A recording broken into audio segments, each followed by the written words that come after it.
The mixing of young actors and designers with first-class theater professionals is manifestly the only right method of training future theater artists. This iconic quote by Clarence Brown is the foundation of the dual mission of education and professionalism at the CBT. A mission that Cal MacLean uniquely personified during his 15-year tenure as producing artistic director. I am Shinnerrie Jackson, lecturer and MFA alum at the University of Tennessee in Knoxville, land of the Yuchi, Muskogee Creek, and Cherokee Nations. I come to you from the Clarence Brown Lab Theater, a space where audiences can get a front row seat to witness the next generation of theater artists. Having had the opportunity of experiencing Cal's leadership as a student and as a lecturer, I can say that he has inspired not only me, but an entire generation of future theater professionals.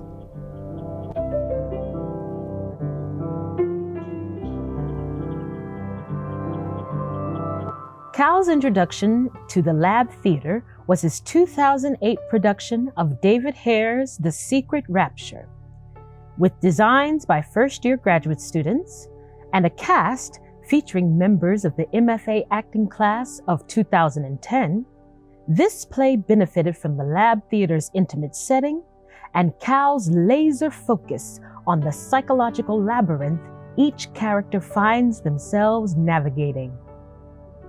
I know Cal wanted to direct Secret Rapture with us as our first show at the CBT because he wanted to take us through his process and he wanted to teach us what our process may be. So I remember we had a lot of table work.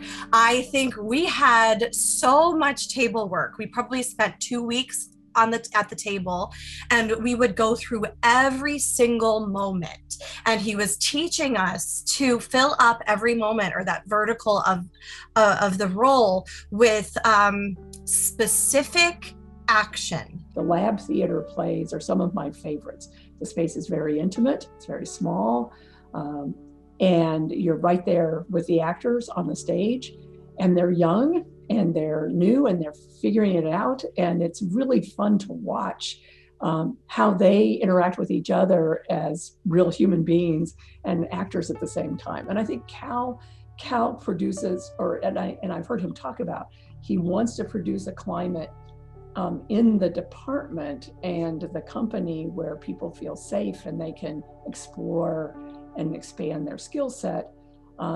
And he brings the community into that and makes us feel like we're a part of helping those students grow.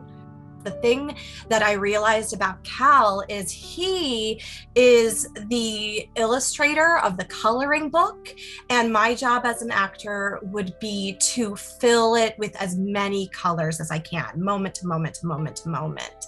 And that's the kind of work I really enjoyed because I knew that he understood the story so well that I didn't have to carry that and make sure that the audience would know what's going on in this moment. I only had to be in the moment and bring as much of myself to it as I could.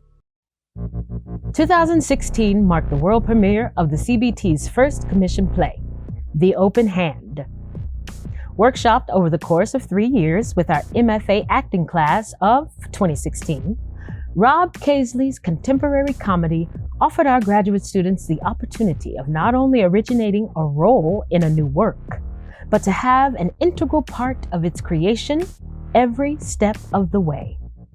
Cal reached out to me and said, I want to do this, and I don't just want to commission you to write a play, but to come into the Clarence Brown family, to spend time necessary to develop a close relationship with this group of actors that we're going to use, so that their personalities will make a permanent impression on whatever you write. I love being a part of new works and to originate a character, and Cal went about it the right way. He brought in Rob our first year, so the actors got to know him, and then we workshopped the play and, came up kind of with Cal and Rob kind of came up with what they wanted to be about.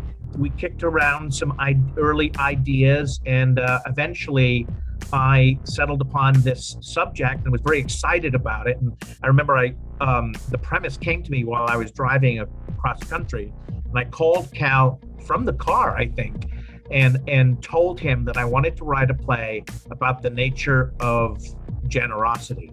And I had the first scene sort of in my head. And the next time I was there workshopping with the actors, I began to formally construct the shape of this play. I got to work with Cal every year in grad school. So the more you work with someone, like, you understand each other's process more and you gain more and more trust. And Cal was great about really giving us that freedom and to exploring the character, which Rob, since he worked with us so much the first 2 years, really played to our strengths and kind of connected the characters to each of us. So it was really fun to know that the characters were essentially written for us as actors, and then to be a part of that process in the rehearsal process where we had already developed a great working relationship and great communication. So it just made everything fun and really kind of seamless when we were in the rehearsal process. The Open Hand is, to date, one of the most creatively fulfilling projects I've ever had the great pleasure of working on. Cal's final show at the Clarence Brown Theater was 2019's commissioned play, People Where They Are, by Anthony Clarvoe. Based on true events, this world premiere chronicled East Tennessee's own Highlander Center and its instrumental place in the origins of the civil rights movement. Staged in the round in the Carousel Theater to mimic the architecture of Highlander's famous circular meeting room, this exciting new play incorporated the many talents of the MFA acting class of 2020. I was particularly fond of People Where They Are. I thought the performances were intriguing and challenging and spot on. I loved the acting in that show. And he also honored an idea that I believe in.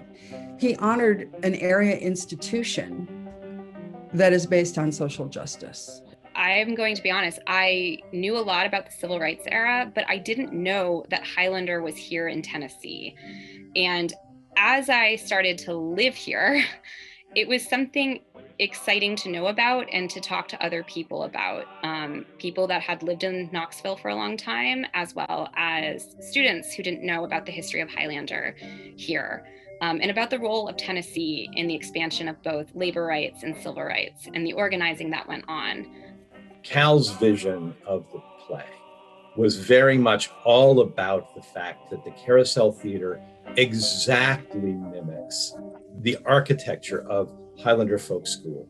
It's round table layout. The fact that it was in a circle, people sat in a circle, not in a hierarchy, and figured out how to solve their community's problems together.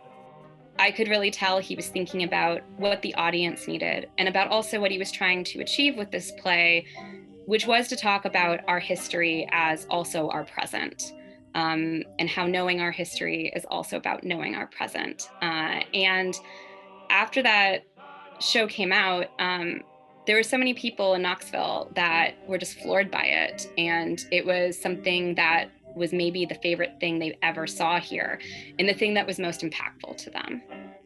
There's just a dynamic that Cal brings, especially when there are a lot of ideas happening.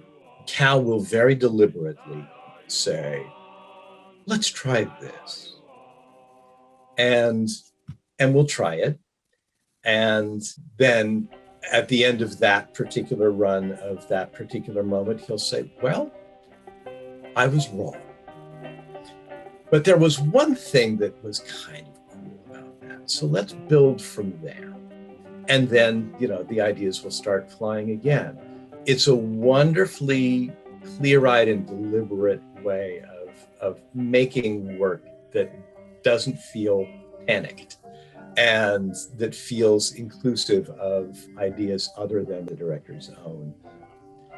And that, for me, is just Cal in a nutshell. Leadership, artistic vision, but also an ability to listen to all the voices in the room while staying true to that vision. People Where They Are was, from my point of view, probably the most impressive piece he did.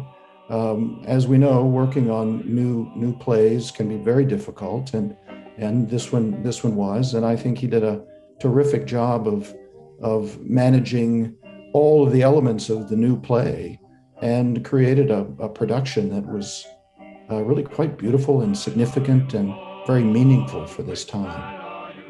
So probably the greatest strength of Cal's vision and leadership has been his devotion to the dual mission of producing in the Clarence Brown and training. And an example of that was an incredible example of that that's been a huge success is the idea to commission playwrights to come and work with a single cohort of graduate actors and then have those plays in the season during the actor's third year, and graduate designers working on them. And he not only conceived of that, but he directed several of them and brought these new plays into being with incredible care and success.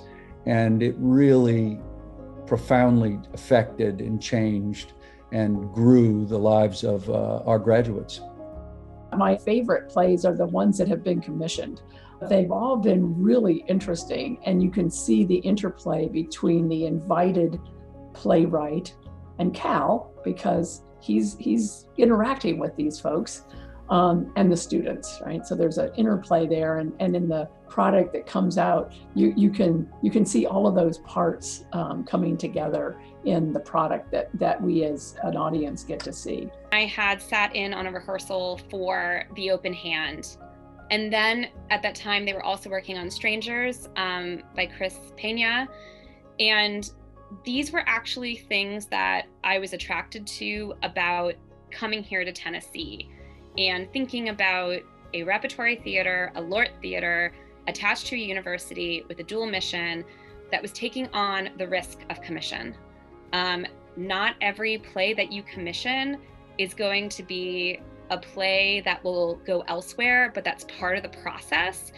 And I think it's such a service to both students, artists, and as well as the public here in Knoxville to include them in that process. When I met Cal, I was in my first year of the MFA acting program here at the University of Tennessee. And they'd set up a roundtable discussion so that we could kind of get to know the last few candidates they were considering for the producing artistic director position.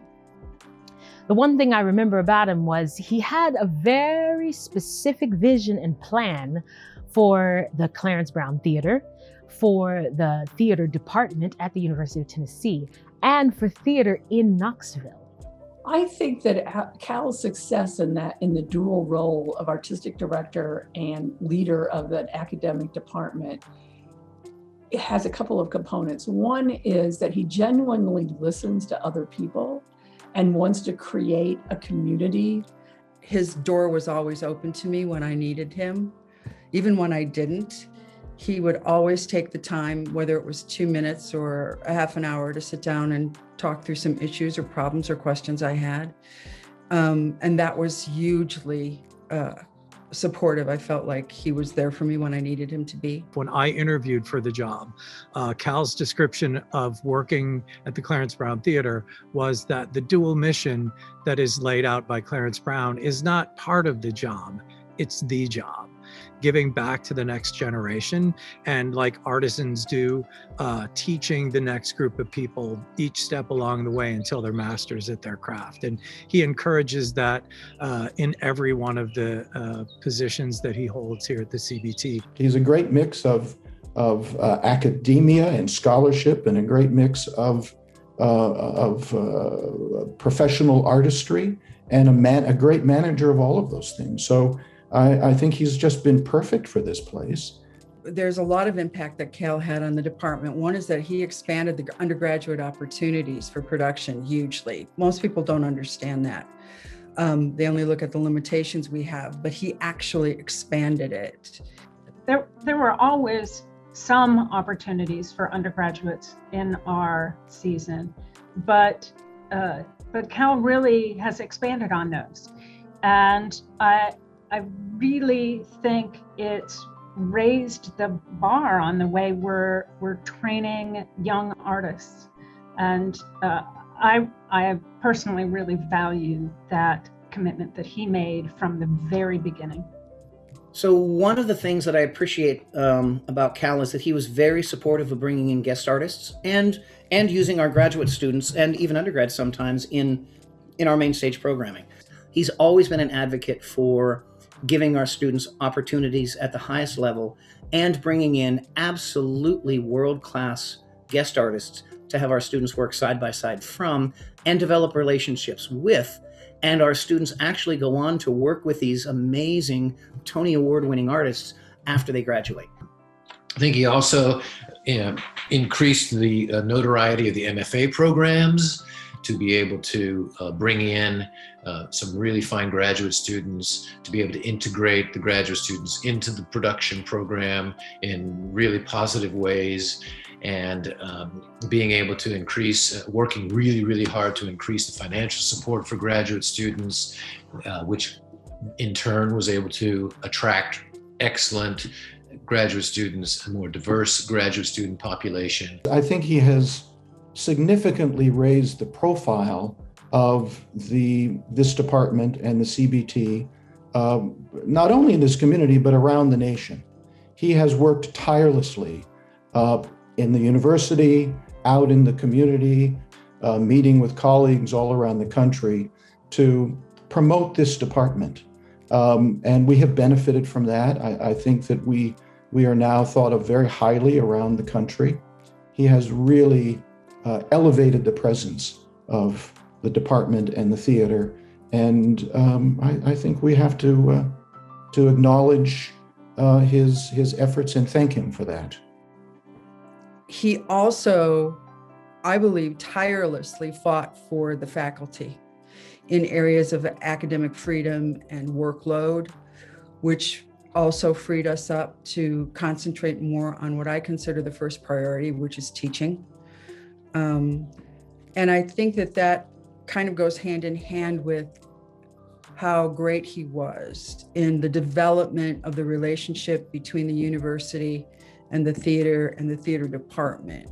He was always forward thinking. He was always trying to be a step ahead. Over the time I've been here, Cal has worked hard with the college and with the university to upgrade the Clarence Brown itself. Thank you, Cal, for having more bathrooms. We really needed those in the Clarence Brown Theater. And now, as the last thing as he's leaving, his vision of having the carousel be renovated or replaced is going to happen. He had a lot of help with all those things. I'm not saying it was just Cal, but Cal kept it at the front of his conversations with me, with the university administration above me, and with the outside advisory board. He has certainly built wonderful bridges between us and the university administration. And I think as an institution, the Clarence Brown Theater and the theater department are more a part of our community thanks to the work that he's done. He was able to keep the fight going, that this is of tremendous value. And I think that legacy that he's laying is gonna continue even past his time here, because all of that groundwork has been laid to allow the decision to be made for the new Carousel Theater and this amazing new space that's going to be built. And that is on the back of Cal's work, that he spent 15 years showing the university the value of a theater department.